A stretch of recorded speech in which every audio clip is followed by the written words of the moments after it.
Okay, so this is the finished, more or less, hugel. It's had another layer of seaweed, about 5, I guess it'd be about 5 wheelbarrow loads worth. I took it in bags. Now, just to point out the features here again, we have this is the keyhole aspect. You can walk quite deeply in here and reach out about a meter in. And then everywhere else you can get in from the edges, but to get to this whole middle meter requires the keyhole. So that allows you to cover quite a bit more area for garden, devoting just this one notch here to access. And it could be narrower even than it is. I left there was a natural piece of rock left there. Here you can see a bit more of biochar where I finished this aspect of the garden. And what I've done here is I'm covering up the recently wetted soil. Now, some features here: if you're using seaweed, take this orange seaweed like kelp, put it closer to the edge of the garden, because we want that eaten by worms. You don't want that to rot anywhere. You want that to be eaten by a worm. And then it will create beautiful castings. Kind of a trail into the middle, so they leave castings all through would be great. But I don't have much of it here, so I'm just going to use it to try to attract them in. Now, one of the reasons seaweed is a great mulch is because if you look at this, it's dry on the top, but I watered it earlier today, and it is still wet underneath. Wet, wet, wet, wet. And that will stay wet for weeks, which is fantastic from a gardening point of view. And especially important here, because while I've put a quite deep layer of rotten wood under this raised part, I did not here. This is basically nothing but soil, biochar, whatever. So there'll be I may later put a layer of rotting wood in there, but for now I want to compare the performance of the non-hugel with just biochar versus the rest. So the spiral aspect of this, if you step back to look at the shape somewhat, the road descends south that way, and the highest point of the garden is there, that top tip. Now, so I can put fertilizers and things on there, and the wind will tend to blow it back this way. So that's providing a higher point with the deeper rooted plants can go up there, and things basically it descends down, and I could actually have this tail off even more if I wanted to into more of a point down here. But generally speaking, that's the height, and it's kind of descends gently here and it descends sharply there. But because the overall shape of the land is this way, when I water this, which I'll have to do fairly often because it's not going to retain moisture without the hugel under it, that's for generally plants that like it dry, it will go down in here and keep this aspect wet. If you notice, this ditch over here is still wet from the recent rains that we had. So this is all going to retain quite a bit of moisture. You can see that I trimmed this up. I did run another burn over here and then scattered the char.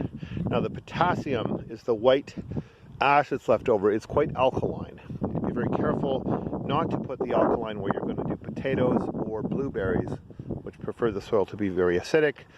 The seaweed also helps make things more alkaline.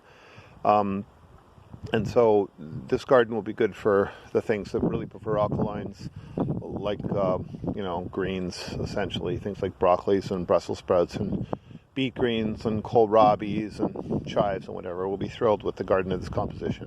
Potatoes I do totally differently in a quite deep bed, piling seaweed under the leaves, and that will not be done here in this wider, flatter part of the garden. I probably have at least 15 square meters of growing space here, which is pretty good. And you can see the shape of it is approximately kind of a rhombus-like or an arrowhead shape. I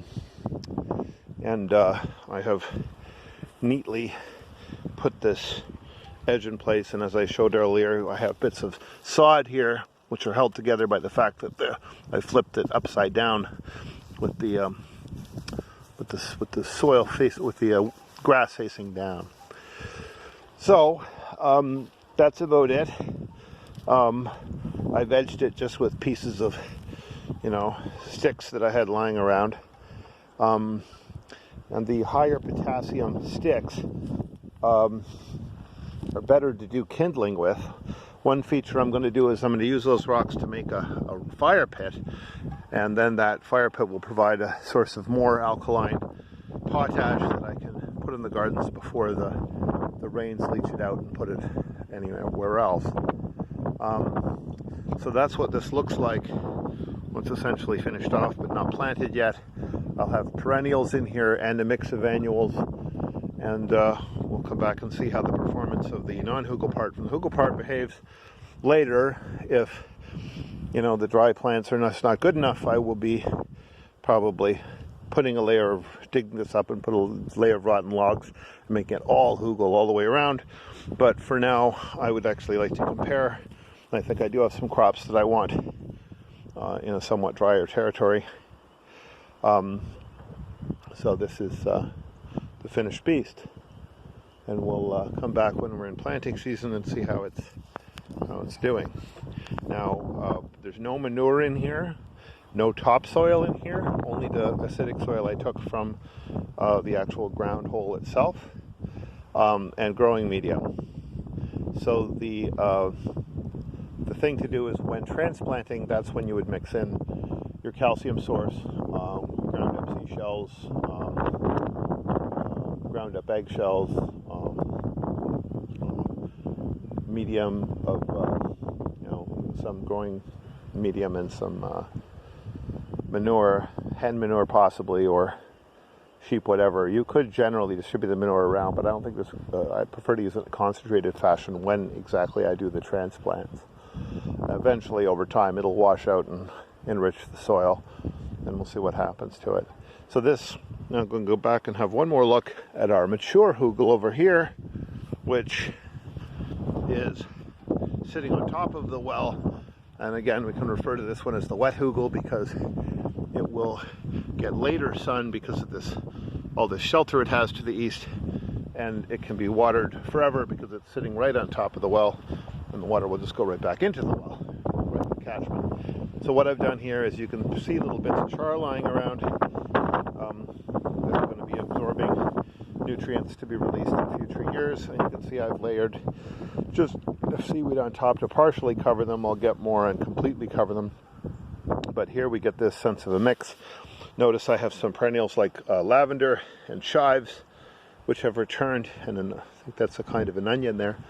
And the lavender here has also survived. My rosemary did not. It was alive until March, and then it died. It seems to just not want to live. I should have pulled it out of the ground at that time. This is oregano's, and they seem very happy. That's a sage, and that seems happy. And this is a tarragon, and that seems happy. Now, I don't think there's a thyme in there. And that's a curry tail.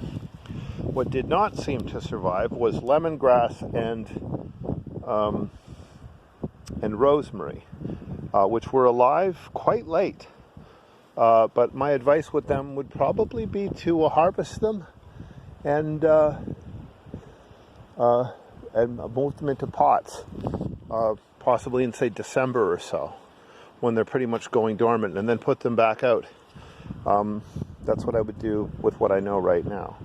So it looks like I had some very healthy looking rosemaries here, a creeping one and a tall barbecue rosemary, but they've just both died, and so that's a waste.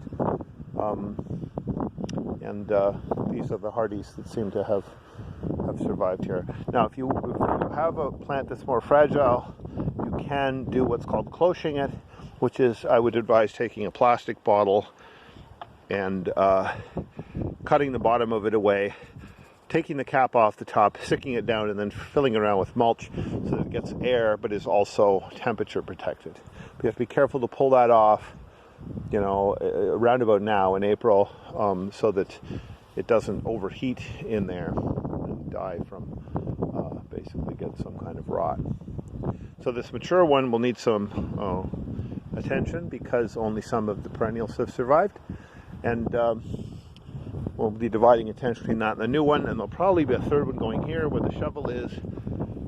Again, what you're looking for location is a general down bowl, a grade in all directions that will tend to mean that natural waterfall goes to the middle, an area of soft soil that you can just pull away and dig out very deeply, because that soil is going to go back on the top.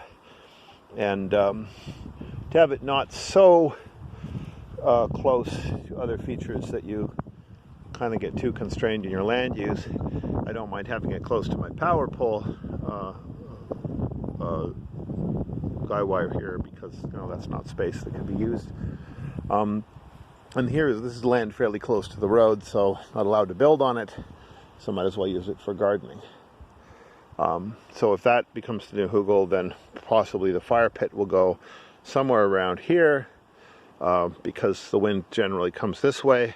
I'll probably put the fire pit approximately here, maybe on the very edge of this hugel, and that fiber optic spool will get cut into like a picnic table, and so you'll be able to sit here surrounded by gardens and beside your own fire and wave at people coming by on the road jealously. And I left about a little over a meter of margin between the ditch and the garden areas so that I can plant things there, like I may plant more of this quince, or I may plant blueberries. So we will come, in terms of the logs I used here, I tended to use logs that I had done with a burn, that are burnt on one side or one edge and face the burn side in to act as biochar. And you can see that I'm shoving more rotting wood in under here in order to sort of work with moisture retention. You can see that that's not going to get a lot of light, so it's a good place for water to go in. And I could dig out this keyhole a bit more so that I can spot how high the water table is or how low it is. Doesn't seem necessary right now, but I could do that later. And the intention is to be able to just, when I move these rocks, to just walk into it this way and possibly make it a bit narrower and have the garden shape basically conform to, whatever works. Generally, you're looking here to have a very tall section that has very good moisture retention, but also some shallow sections for the plants that prefer it not to be evaporating water up from below, maybe rot-sensitive ones and so on, plants that just prefer it dry. Many herbs are of that nature, actually. The rosemary might have been unhappy being too high over there. Maybe it would have preferred to be low, nestled in amongst rocks and so on. So these rocks will get used possibly that way, edging around the garden, maybe replace that log in order that the herbs have a more of a stable place to live. There's a bunch of finishing tasks you can get done. Once you have a structure like this, you start customizing it to what works in your environment. So that's it. Hope you enjoyed this. There will be better videos with more production values in the future. Happy gardening.